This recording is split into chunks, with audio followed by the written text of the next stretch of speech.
begun to fire. A number of cars were burnt to a crisp.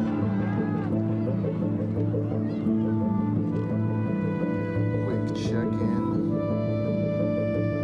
All right, this is what getting shot with a quote-unquote non-lethal grenade looks like.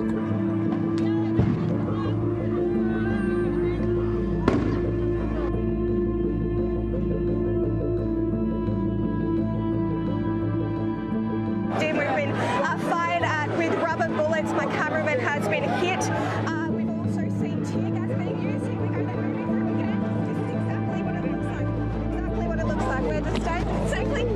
Oh! Whoa! No matter if you are here at this meeting place or elsewhere, this apology. Press!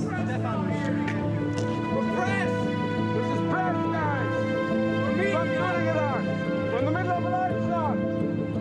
Camera back! Don't be like that. Respect the press. This is my car. This is my car. Don't take your car. Guys, get out of here. We gotta go. We gotta go. This is my car. Let me get in my. He's on here right now. Okay. You are arrested and live on CNN.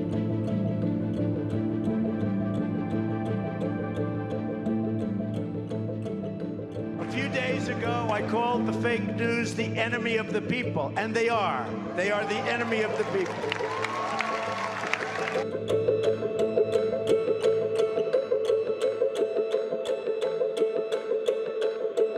Joining me now is Liz Corbin in Geneva. She is the head of news of the European Broadcasting Union. Great to have you on the programme, Liz. We've just seen there two of our colleagues, Sally and Lionel, being injured there in the protests in the US, and also other members of the EBU have been targeted. Why does this happen in 2020?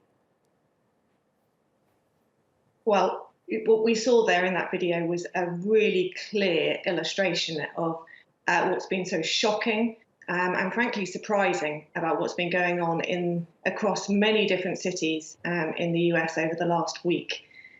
We've seen your colleagues at TRT who've been attacked, Australian journalists, German journalists, British journalists, and of course, many, many local and national American journalists. What we've seen is a complete change to what would normally be expected for how press would be treated in these sorts of protests.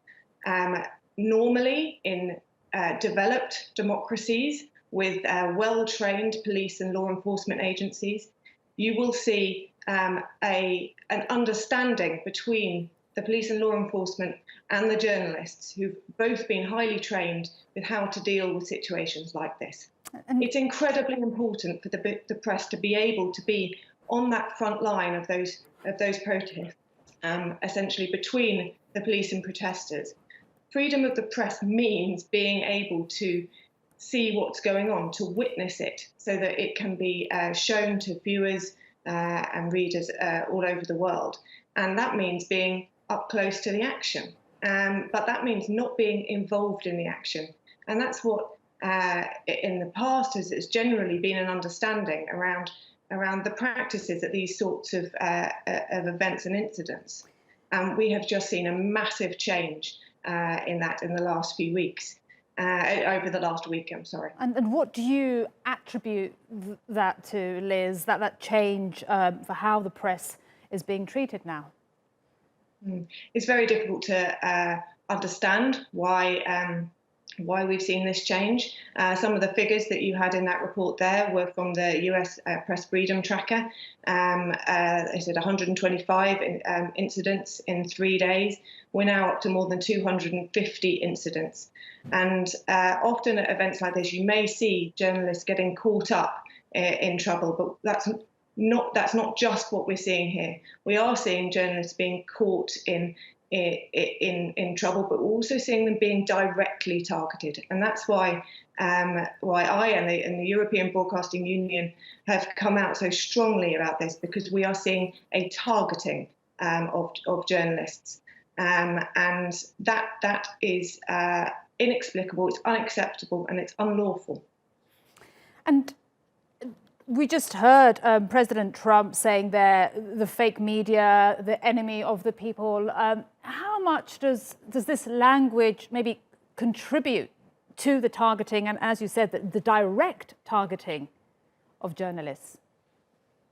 Yeah, as I say, I can't speak for the motives of those law enforcement agencies, but the rhetoric around the press and the media in the United States has obviously changed considerably over the last few years, and we are urging governments everywhere to stand up for the freedom of the press to be able to report freely, because that is what democracy is about. It's a crucial pillar of democracy to be able to report freely and to be able to tell viewers and members of the public what is going on in an independent manner. Absolutely. It is a crucial pillar of democracy. Thanks so much for coming on the programme. Liz Corbin in Geneva, Head of News of the European Broadcasting Union. Really appreciate your comments and support, as do so many journalists around the world. Thank you.